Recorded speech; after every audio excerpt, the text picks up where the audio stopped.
Hello and welcome to the Luv Doc podcast with hosts Waldo Wachewski and Ophelia Brewski.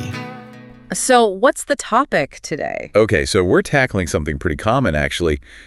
Navigating friendships when a couple, like inside your close friend group, breaks up. Oh yeah, that can get awkward fast. The source is an advice column, right? Luv Doc. That's the one. It's responding to this listener-specific dilemma. Let's hear it. What's the situation? Okay, so picture this. The listener moved to Austin with her boyfriend. Pretty quickly, she becomes best friends with his best friend's girlfriend. Okay, sounds like a nice setup. Integrated friend group. Yeah, seems ideal. But the boyfriend's best friend and his girlfriend, they've broken up before. Multiple times, apparently. Ah, okay. On again, off again. And they did it again just a few weeks ago. Now, here's the twist. Uh-oh. The boyfriend's best friend, the guy pulled the listener aside privately. Okay. And told her he doesn't want her hanging out with his ex-girlfriend anymore. Seriously? What reason did he give? He's worried it'll mess up his friendship with her boyfriend. Wow. Okay. That's a lot to put on her. Totally. And she hasn't even told her own boyfriend about this conversation yet. She's stuck, right? Torn between supporting her boyfriend's buddy and keeping her own best friend. Definitely a tough spot. So our mission today is what? To unpack this? Yeah, let's unpack the complexities here. What are the dynamics going on and pull out some insights, maybe some actionable stuff for anyone, facing these kinds of friendship issues in a group. Got it. Sounds like a good plan. Where does the Luv Doc start? Well, the Luv Doc basically says, yeah, friends breaking up. Messy. Super common. And right away, they point out there's no single rule book for this. No easy answer. That makes sense because, people break up for all sorts of reasons, right?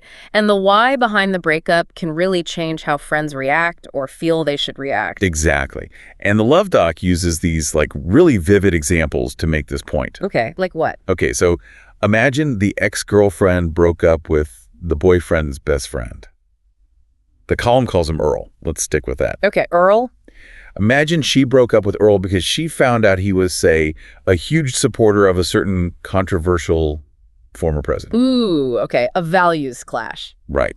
And the Luv Doc jumps on this example, says, if that was the reason, and Earl then told her listener, let's call her Verna, like in the column. Verna. If Earl told Verna she had to ditch the ex because of that. The Luv Doc probably had some strong words. Oh, yeah. Pretty much told Verna to tell Earl to, shove it and get used to being alone. Huh. Okay, so the point is, if the breakup reason touches on something morally significant, maybe taking a side is warranted. Loyalty might lean towards the friend who left the problematic situation. Exactly. It's about your own sort of ethical compass. Now, contrast that. Another scenario they toss out. Yeah. Verna breaks up with Earl because he absolutely insists on keeping his Cybertruck. Oh, the Cybertruck. Okay, where's this going? The Luv Doc clearly isn't a fan. Calls it a giant electric douche canoe. Wow. Okay. Strong feelings there. And goes on this whole riff, comparing it unfavorably to a Tesla Model S. Pretty funny, actually. But the point, beyond the humor. The point is, a breakup over a car, even if you think the car choice says something about the person, doesn't really have the same moral weight, right? Right. It's more like a preference thing or maybe indicative of other issues, but not like a fundamental values conflict. So in that case, should Earl's demand that Verna stop being friends with the ex hold any water? Let me guess. Luv Doc says no. A very firm, absolutely not. They argue, okay, maybe the Cybertruck is obnoxious, maybe it screams, look at me, but ultimately the relationship ending over it. That's, and I quote, their own damn business. Okay, so Verna's friendship choices shouldn't be dictated by Earl's breakup, especially if the reason is, kind of superficial or just personal incompatibility. Precisely. And this leads right back to the core question for our listener, for Verna. Holy crap! You're psychotically obsessed with the Luv Doc, but can't think of a flashy gauche way to share your obsession with the world? Stop thinking and make a beeline for the Luv Doc's home sweet home on the interwebs, thepleasurecraft.com, where you can find a veritable treasure trove of sick merch that will make even your coolest friends super gel. Honestly, I don't know why you didn't already think of this yourself, but you're welcome. Have fun on the Pleasure Craft. It was made just for you. Let me spell it out for you one more time. www.thepleasurecraft.com. We don't actually know why Earl and the ex break up this most recent time, do we? The letter didn't say. No, it didn't. Was it something major, something that maybe does warrant taking a stand? Or was it more like, growing apart, different goals, the usual stuff? The Luv Doc throws in even more examples of less Yeah. morally charged reasons. Yeah, like Beatles versus Stones preference. Seriously. Yeah. Or cat person versus dog person. Even college football rivalries. Okay, so the point is driven home.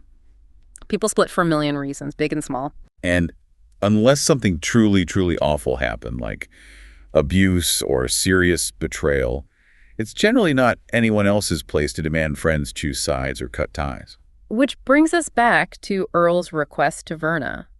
How does the Luv Doc frame that? They call it controlling douchebaggery. Pretty blunt. Okay, then. Especially because Verna, the listener, sounds like she's actually tried to be a good friend to both of them through their relationship ups and downs. Right. She's not the cause of the breakup. She's just trying to maintain her friendship. Exactly. And the Luv Doc emphasizes just because Earl is hurting, that doesn't give him a free pass to try and make Verna share his misery by isolating her best friend. So the advice is basically ignore Earl's request, follow her own instincts. Pretty much. Follow her own judgment. Unless there's some hidden, really bad reason for the split, the Luv Doc uses the phrase insanely heinous, then Earl's demand seems unreasonable, maybe even manipulative. Yeah, that makes sense. It puts Verna in such an awkward position, forcing her to choose based on his feelings about his breakup. What does that make you think about Earl's motives here? Well, it does make you question it, doesn't it? Is he really just worried about his friendship with Verna's boyfriend?